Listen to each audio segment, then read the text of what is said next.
मैं doctor jail Saini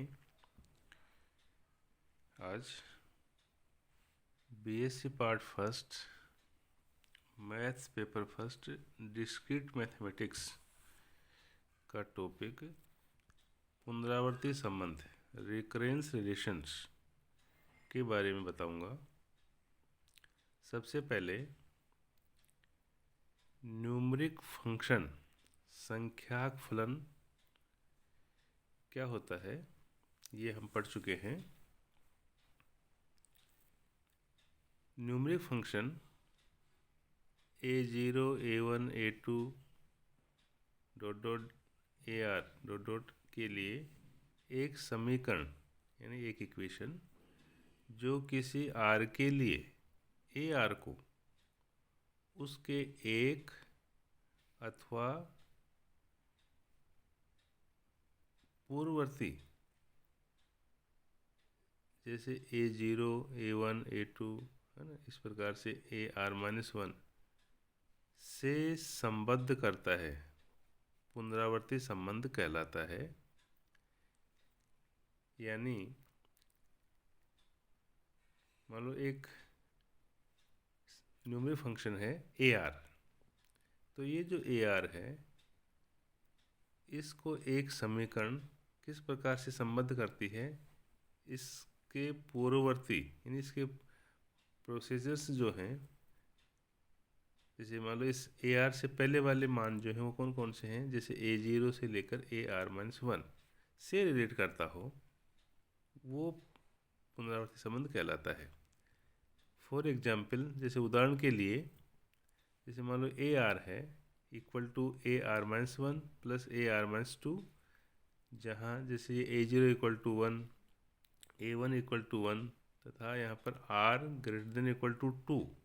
तो यहाँ पर आप देख रहे हैं कि जो ar है उससे पहले वाले जो मान है ना, ar-1 है या ar-2 है, इनसे क्या करता है, वो संबद्ध करता है, इनसे वो रिलेट होता है। दूसरा, जैसे ar-3 ar-1 plus 2 into ar-2 equal to 0, r greater than equal to 2। तो इस प्रकार के जो रिलेशन जो हैं उनको हम पुनरावर्ती संबंध या रिकरेंस रिलेशन कहते हैं। और यहाँ पर जो ये a0 इक्वल टू 1 है या a1 इक्वल टू 1 है, ये परिसीमा प्रतिबंध यानी बाउंड्री कंडीशंस कहलाती हैं ये। अब हम अचर गुणांकों वाले रैखिक पुनरावर्ती संबंध के बारे में चर्चा करेंगे। Linear recurrence relations with constant coefficients, माना a0 a1 a2 dot dot से ar डॉट डॉट, ये क्या है, संख्याक फलन है, न्यूमरिक फंक्शन है। तब c0 ar plus c1 ar-1 plus c2 ar-2 plus, sorry यहाँ पे क्या है, जैसे डॉट डॉट डॉट डॉट बीच में बहुत सारे पद हैं, और c के ar-k equal to f r और r greater than equal to k, इसको हमने एक नंबर कहा। जहाँ पर c0 c1 c2 dot dot ck ये क्या हैं, अचर राशियाँ हैं, कांस्टेंट क्वांटिटी है। तो इस प्रकार का जो समीकरण जो है वो अचर गुणांकों वाला रैखिक पुनरावर्ती संबंध कहलाता है। यह केवीं कोटि यानी kth ऑर्डर का पुनरावर्ती संबंध कहलाता है यदि c0 जीरो नहीं हो तथा ck है वो भी जीरो नहीं हो। यानी यहाँ पर ये जो ck जो है और जो ये जो c0 है ना, ये जीरो नहीं होने चाहिए। इनको देखकर हम कहते हैं कि ये कितने कितने ऑर्डर का है। तो यहाँ पर इनका जो ऑर्डर हम जब निकालते हैं, तो यहाँ पर जैसे ये पद जैसे ar है और इसके बाद का जो पद है कौन सा, वो ar-k है। तो r में से ये r-k को माइनस करने के बाद में जो संख्या बचती है वो इनका ऑर्डर कहलाता है। जैसे 2ar minus 7ar-1 equal to से 3 की पावर r, तो ये प्रथम कोटि यानी आप यहाँ देख रहे हैं कि जैसे ये r है और यहाँ पर क्या है, ये r-1 है, तो r-1 करेंगे तो हमारे पास में क्या बचेगा, 1 बचेगा। तो वो 1 बचेगा, वो क्या है, उसकी कोटि कहलाएगा। तो हमने यहाँ पर ये जो है ना पहला वाला, ये प्रथम कोटि का, और ऐसे जो सेकंड जो है 3ar + 5ar-1 -12 ar-2 = r² - 7, ये द्वितीय कोटि का, और 4ar - 20 ar-1 + 17 ar-2 + -4ar-3 = 0, ये क्या है, तृतीय कोटि है, थर्ड ऑर्डर के अचर गुणांकों वाले पुनरावर्ती संबंध हैं। अब अचर गुणांकों वाले समघात रेखीय पुनरावर्ती संबंध क्या होते हैं, यानी homogeneous linear recurrence relation with constant coefficients. जो रेखीय पुनरावर्ती संबंध जो है वो हमने ये लिख रखा है, ऊपर वाला जो नंबर 1 जो है, इसमें हम राइट हैंड साइड को क्या करते हैं, 0 करते हैं। तो यहाँ पर देखो, ये C0 AR + C1 AR-1 + C2 AR-2 +... CK AR-K = 0 और R > K। केवीं कोटि का समघात पुनरावर्ती संबंध कहलाता है यदि C0 है वो 0 नहीं हो तथा CK वो भी 0 नहीं हो। तो जो रेखीय पुनरावर्ती जो संबंध है ना अचर गुणांकों वाला, जो नंबर अपने 1 दे रखा है, उसके अगर हम राइट हैंड साइड को हम 0 कर लें तो वो कहलाता है समघात पुनरावर्ती संबंध। जैसे फॉर एग्जाम्पल AR + 5ar-2 = 0 तथा 3ar - 5ar-1 + ar-2 = 0, ये कौन से हैं, द्वितीय कोटि के समघात पुनरावर्ती संबंध हैं। अब ये जो रेखीय पुनरावर्ती संबंध जो हैं, इनके हम सॉल्यूशंस निकालते हैं। तो अचर गुणांकों वाले रेखीय पुनरावर्ती संबंध 1 का जो संपूर्ण जो हल है वो 2 भागों में विभाजित होता है, यानी इसको 2 पार्ट्स में हम बांटते हैं। तो जो प्रथम भाग यानी जो फर्स्ट पार्ट है वो कहलाता है समघात हल, और जो समघात जो हल है उसी को हम कहते हैं पूरक फलन, कम्प्लीमेंट्री फंक्शन, शॉर्ट में CF। जैसा जो द्वितीय भाग है उसको हम विशेष हल, पर्टिकुलर सॉल्यूशन, और जिसे हम विशेष समाकल, पर्टिकुलर इंटीग्रल यानी PI भी कहते हैं। अब हम ये जो रेखीय पुनरावर्ती जो संबंध हैं उनके ये जो CF हैं, पूरक फलन हैं, वो कैसे ज्ञात करते हैं उसके बारे में हम यहाँ डिस्कस कर रहे हैं या डिस्कस करेंगे। तो समीकरण जो फर्स्ट है उसमें जो राइट हैंड जो साइड है उसको हम शून्य मानते हैं। शून्य मानकर समीकरण जो 2 है उसमें हम AR की जगह अल्फा की पावर R या AR-1 है = यहाँ पर अल्फा की पावर R-1 है ना। इस प्रकार से रखने पर वो समीकरण क्या बन जाएगी, C0 अल्फा की पावर R + C1 अल्फा की पावर R-1 + C2 अल्फा की पावर R-2 ... CK अल्फा की पावर R-K = 0। या इसको हम क्या करते हैं कि इसकी जो कोटि है ना, वो कोटि यहाँ पर क्या है, K है। तो यहाँ पर इस R की जगह हम क्या है कि K है ना, कोटि वो भी लिखते हैं इसमें। तो इस प्रकार से C0 अल्फा की पावर K + C1 अल्फा की पावर K-1 + C2 अल्फा की पावर K-2 ... इस प्रकार से CK = 0। इसको हमने 3 नंबर कहा। तो ये रेखिक पुनरावर्ती संबंध का अभिलाक्षणिक समीकरण कहलाता है। जो हमने रेखिक पुनरावर्ती जो संबंध है उसका ये क्या है, कैरेक्टरिस्टिक्स इक्वेशन कहलाती है, अभिलाक्षणिक समीकरण कहलाती है। यह अल्फा में केवीं कोटि का समीकरण है। ये जब ये केवीं कोटि का है यानी kth ऑर्डर का है, तो जब इसको हम सॉल्व करते हैं तो ये अल्फा के मान प्राप्त होंगे, जिन्हें हम अभिलाक्षणिक मूल यानी कैरेक्टरिस्टिक रूट्स कहते हैं। ये जैसे अब केस फर्स्ट, तो जब हम इस अभिलाक्षणिक समीकरण जो 3 है इसके जो मूल हैं अगर वो क्या हों, वास्तविक यानी रियल तथा भिन्न हों यानी डिफरेंट हों। जैसे हमने मान लिया कि ये क्योंकि के मान देगा तो पहला मान जैसे अल्फा-1 दूसरा अल्फा-2 इस प्रकार से डॉट डॉट करते अल्फा के। तो जो समीकरण जो 1 है उसका जो पूरक फलन है जो सी एफ है उसको इस प्रकार लिखेंगे, c f equal to l a one alpha one की पावर एल्फ़ा वन की पावर आर प्लस फिर ए टू फिर एल्फ़ा टू की power r plus dot dot plus a k alpha के की पावर आर, ये होगा उसका। जहाँ पे है ना ये ए वन ए टू है ना ए के, ये सारे क्या हैं उसके कॉन्स्टेंट्स हैं। तो ये तो हमने कब लिखा है, जब उसके जो रूट्स हैं उसके जो मूल हैं वो क्या हों, रियल हों और क्या हों, डिफरेंट हों। केस सेकंड, जब मूल वास्तविक तथा समान हो, मान लो मूल जो है वो क्या रियल हो लेकिन वो क्या हो समान भी हों, जैसे कुछ मूल समान हों। तो हमने जैसे मान लिया कि जो जैसे दो मान है, जैसे alpha one equal to alpha two, यानी ये दो मान क्या हैं इक्वल आ रहे हैं, जैसे इसको एल्फ़ा ही कह दिया, बाकी के मान जो है ना एल्फ़ा थ्री से लेकर एल्फ़ा के ये क्या हो डिफरेंट हो, तब उसका जो सी एफ है वो हम कैसे लिखते हैं कि जो समान जो मान है ना ये वाले, तो यहाँ लिखते हैं जैसे a one plus a two r फिर ब्रैकेट के बाहर एल्फ़ा की पावर आर प्लस फिर जो हमने अलग अलग वाले थे ना डिफरेंट वाले, उसी तरह से ए थ्री एल्फ़ा थ्री की power r plus dot dot है ना यहाँ ए के एल्फ़ा के की पावर आर, इस प्रकार से हम लिखते हैं। केस थर्ड, जैसे जब दो मूल क्या हों सम्मिश्र यानी कॉम्प्लेक्स हों, जैसे हमने मान लिया कि एक मूल जैसे एल्फ़ा वन है वो क्या है पी प्लस आईटा क्यू, दूसरा मूल एल्फ़ा टू है वो क्या है पी माइनस आईटा क्यू, और बाकी के एल्फ़ा थ्री से लेकर एल्फ़ा के हों क्या हो वो रियल हों अलग भिन्न हों।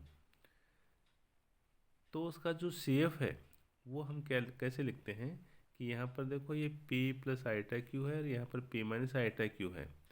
तो यहाँ पर जैसे हम मान निकालते हैं तो इस p जो है इसका स्क्वायर कर दीजिए, जैसे ये q है ना आईटा गुणांक, इसका आप क्या कर दीजिए स्क्वायर कर दीजिए, तो ये p square plus q square की होल पावर r की पावर 2 ऐसे लिखेंगे। फिर ब्रैकेट के अंदर जैसे a1 फिर cos और r थीटा लिख देंगे प्लस फिर a2 साइन r थीटा, ये एक साथ प्लस है ना। तो ये कॉम्प्लेक्स वाले जो हैं उसको तो इस प्रकार से लिख देंगे और बाकी के डिफरेंट वाले तरीके से है ना हम ए थ्री एल्फ़ा थ्री की power r plus dot dot a k alpha के की पावर आर है ना, इस प्रकार से लिख देंगे। जहाँ उसके बाद में फिर क्या करते हैं, जैसे केस फोर, जब मान लो चार मूल सम्मिश्र तथा समान हो, मान लो इसके चार मूल सम्मिश्र है ना, जो कॉम्प्लेक्स है उनको क्या ले रहे हैं अपन समान ले रहे हैं, तो समान ले रहे हैं तो इसके दो दो मूल क्या इक्वल होंगे, जैसे मान लो alpha one equal to p plus iota q, alpha two equal to क्या है पी माइनस आईटा क्यू, फिर एल्फ़ा थ्री है ना वापस है p plus iota q, alpha four है वो पी माइनस आईटा क्यू है ना। तो ऐसे चार वैल्यू जो है वो क्या आ जाएंगी समान आ जाएंगी, बाकी के क्या हैं डिफरेंट हैं, ये एल्फ़ा फाइव से लेकर एल्फ़ा के तक।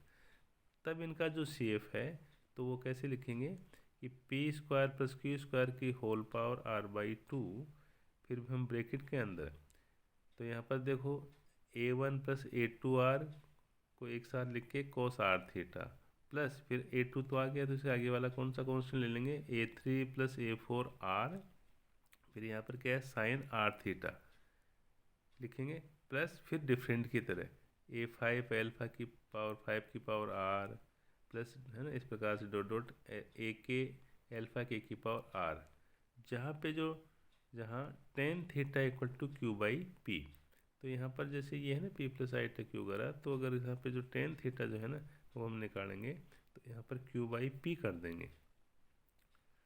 अब इसको क्या हम क्वेश्चंस की सहायता से है ना इसको समझते हैं, जैसे वो पुनरावर्ती संबंध a r minus five a r minus one plus six a r minus two equal to zero को हल कीजिए।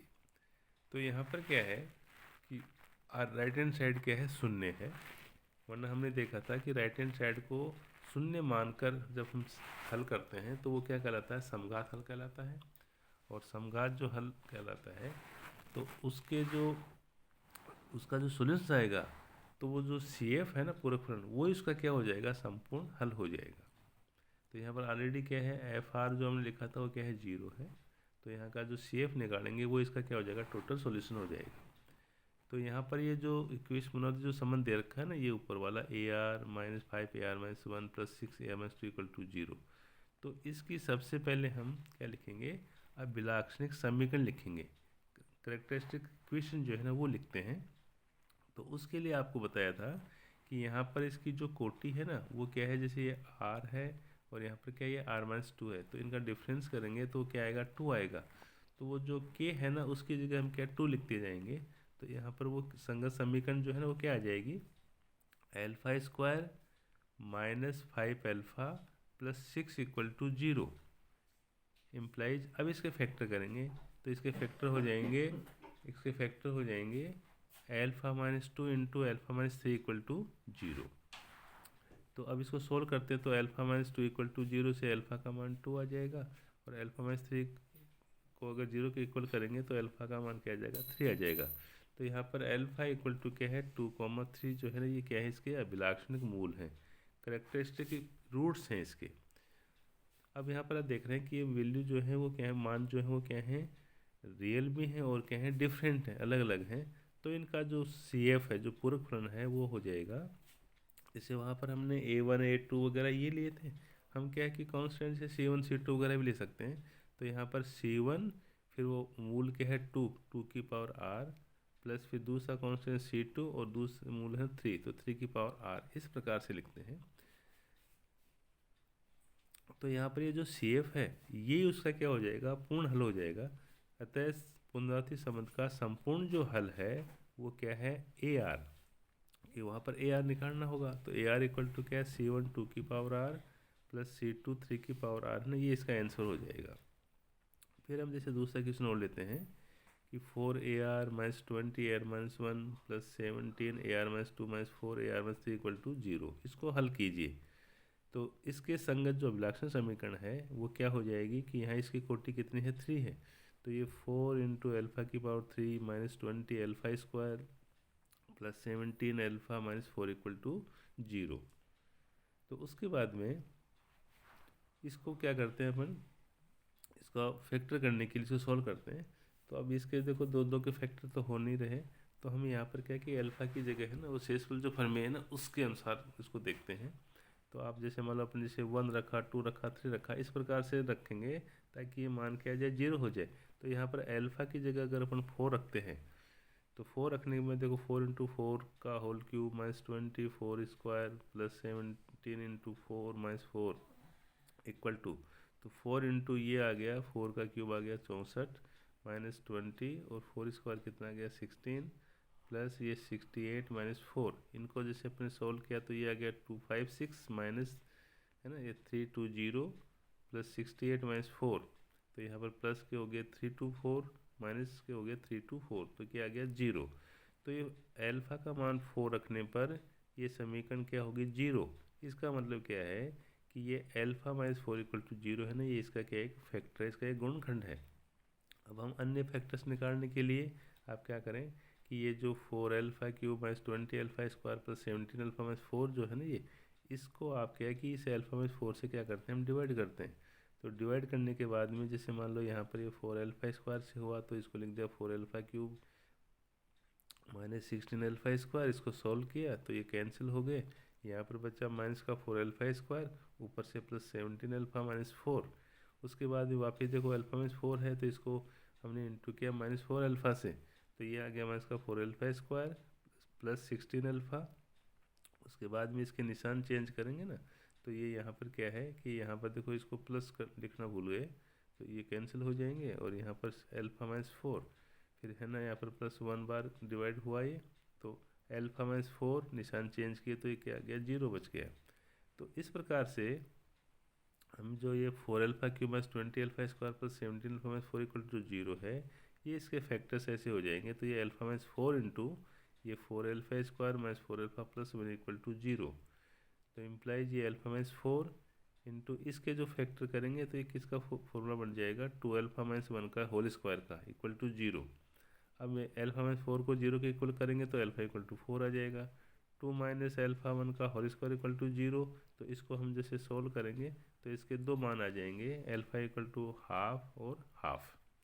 तो आप यहाँ पे देख रहे हैं कि ये अल्फा इक्वल टू जो 4 है वो तो क्या है मतलब अलग है, और ये दो मान है ना L1/2 1/2 ये क्या है समान है। तो हम क्या है कि इसकी जो अभिलाक्षण जो मूल है ना वो क्या आ गई अल्फा इक्वल टू 4 हाफ और हाफ। अतः इनका जो CF है वो कैसे लिखेंगे C1 4 की पावर R प्लस फिर यहाँ पर देखो C2 प्लस C3R फिर ब्रैकेट के बाहर हाफ की पावर R। तो इसका जो संपूर्ण हल है वो क्या होगा, AR इक्वल टू C1 4 की power R plus C2 plus C3R into half की पावर R, ये होगा इसका ही। फिर एक क्वेश्चन और लेते हैं, AR plus 2 AR minus 1 plus 2 AR minus 2 equal to 0 का मान ज्ञात कीजिए, यानी इस पुनर्वित संबंध को हल कीजिए। तो हम इसके संगत जो अभिलक्षण समीकरण जो है ना वो क्या लिख देंगे, alpha square plus 2 alpha plus 2 equal to 0। अब इसको सोल्व करेंगे तो ऐसे इसके फैक्टर हो नहीं रहे, तो हम जो सीधाचारी जो मेथड जो है ना उससे हम इसको क्या लिखेंगे, अल्फा इक्वल टू जैसे होता माइनस बी, तो बी का मान यहाँ पर क्या है, ये अल्फा गुणक का ना वो 2 होता है, अल्फा स्क्वायर गुणक को इसे यहाँ पे ए कहते हैं, ये कॉन्स्टेंसी का काम करता है। तो वो जो सूत्र होता है ना minus b plus minus under root b square minus 4ac upon 2a, उसे कंपेयर करके हमने यहाँ पे लिखा है -2 plus minus under root b square यानी 4 माइनस 4ac है ना, ये मान रख दिया अपन ने अपॉन 2a 2 इंटू 1। इसको सोल्व किया तो माइनस का 2 प्लस माइनस ये क्या गया 4 माइनस 8 का under root upon 2 equal to फिर ये -2 है, फिर ये प्लस माइनस यहाँ पर कितना बचा है -4 का अंडर रूट, तो इक्वल टू -2 प्लस माइनस अब 4 का अंडर रूट तो हो गया 2 और जो अंडर रूट -1 है इसको हम आइटा लिखते हैं, तो ये आ गया 2 आइटा अपॉन 2 से डिवाइड करेंगे तो क्या आ गया -1 प्लस माइनस आइटा। तो इस प्रकार से ये क्या आ गया, कॉम्प्लेक्स नंबर आ गया। तो हम क्या करेंगे कि जैसे ये -1 है इसका स्क्वायर करेंगे तो ये क्या आ गया 1, फिर यहाँ पर आइटा गुणा जैसे 1 उसका स्क्वायर करेंगे तो क्या आ जाएगा 1। तो ये तो p आ गया, जैसे वो क्या आ गया q आ गया, तो ये p square plus q square से क्या आ गया इसका मान 1 प्लस 1 की होल पावर क्या लिखते हैं अपन r/2। फिर यहाँ पर वो C1 cos r theta plus C2 sin r theta, लेकिन यहाँ पर क्या कि थीटा का मान निकालना होगा, तो जहाँ पे हमने वो लिखा था ना ten theta equal to q/p, तो इसको theta equal to tan inverse, ये q का मान तो 1 है, p का मान क्या है -1 है, तो इक्वल टू टेन इनवर्स -1। अब इसको हम क्या सॉल्व करते हैं, तो टेन इनवर्स तो है, ये माइनस जो 1 है इसको हम लिख सकते हैं 10 पाई माइनस पाई/4, तो ये मान वापस वो -1 आ जाएगा। यहाँ पर टेन इनवर्स 10 और ये कितना हो गया 3 पाई/4, तो टेन इनवर्स और 10 तो कैंसिल हो गए, तो यहाँ पर थीटा इक्वल टू कितना आ गया 3 पाई/4। तो इस प्रकार से इसका जो संपूर्ण हल है, जो टोटल सॉल्यूशन है वो क्या लिख देंगे, AR इक्वल टू 2 की पावर r/2 ब्रैकेट में C1 cos 3 पाई/4 into r plus C2 sin 3 pi upon sorry यहाँ पर ये 4 आएगा r की जगह और ये इंटू r है ना, ये आप करेक्शन कर लेना। तो इस प्रकार से इसका सॉल्यूशन जो है ना वो होगा ये। फिर जैसे क्वेश्चन जैसे एक और समझते हैं कि AR equal to AR-1 plus AR-2 को हल कीजिए। तो इस क्वेश्चन को हम इस प्रकार से लिखेंगे, AR इनको लेफ्ट हैंड साइड में लिया हुआ, तो -AR-1 minus AR-2 equal to 0। तो इसके लिए अभिलक्षण समीकरण क्या हो जाएगी, alpha square minus alpha minus 1 equal to 0। तो इसको जैसे है ना हम वापस क्या कैसे सोल्व करेंगे, वो अल्फा इक्वल टू जैसे -b plus minus under b square minus 4ac upon 2a से, तो यहाँ पर ये आ जाएगा 1 प्लस माइनस अंडर रूट यहाँ आ जाएगा 1 माइनस 4a और c है ना, ये मान कंपेयर करके लिख दिया upon 2 equal to 1 plus minus, अब यहाँ पर क्या क्या अंडर रूट अंदर क्या आ गया 1 प्लस 4/2, तो यहाँ पर ये जो क्या आ गया ऊपर alpha equal to 1 plus minus under root 5/2। तो यहाँ पर देखो ये एक दो मान हो गए, एक तो हो गया यहाँ पर आइटा नहीं है, तो इसको आप कॉम्प्लेक्स नंबर मत मान लेना, तो इसको लिखेंगे 1 प्लस अंडर रूट 5/2, दूसरा मान क्या आएगा 1 माइनस अंडर रूट 5/2 है ना, ये मान दो अलग अलग होंगे। तो इसका CF है ना अपन कैसे लिखेंगे, C1 प्लस अंडर रूट 5/2 की whole power r plus C2 1 minus under root 5/2 की होल पावर r, ये लिखेंगे इसको। अतः दिए हुए पुनरावृत्ति संबंध का ये क्या है जो संपूर्ण हल है ना वो क्या होगा, AR equal to C1 1 plus under 5/2 की whole power r plus C2 1 minus under 5/2 की होल पावर आर है ना, ये होगा। तो इस प्रकार से हमने क्या है कि पुनरावृत्ति जो संबंध जो हैं उनके जो क्या होते हैं वो लिखे हैं, और इनके जो सॉल्यूशंस जो है ना वो हमने यहाँ पर निकाले हैं। आशा करता हूँ कि आपको समझ में आए होंगे। धन्यवाद।